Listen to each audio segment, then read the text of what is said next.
Well, this is Tim here from Your Six Studios. Today in this video, I'm going to show you how to insert and format a USB drive on your Tesla. So just go to the little vehicle icon right here. And then under controls, you want to go to Glovebox and open up the Glovebox. Now, right in the Glovebox, you can see right there, there is a small USB. It's very hard to see on here, but that is where your USB is going to go. So you have to plug it in the USB slot. Now, on my Tesla vehicle, came default with like 128 gigabytes. And I'm just going to use that one for now. I think I might put in like 512 or something like that, or 1 terabyte if I can. Maybe like an external hard drive or something like that. So I never have to redo my video clips. Now, to get this, we can do this 2 different ways. If we ever want to delete our video clips, we can go to the Dashcam.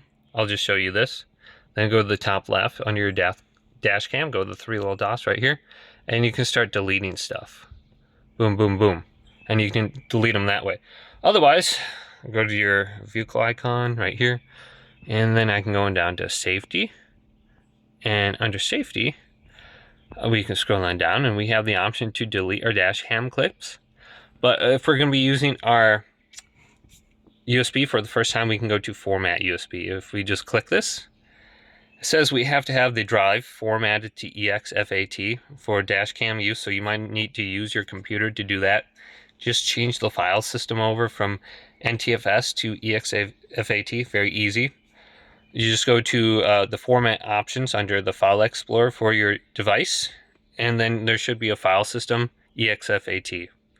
And then you should be good to go. You can just format under here too. And then you should be able to use it on your Tesla now. So you can see I have 115 gigabytes and I have 104.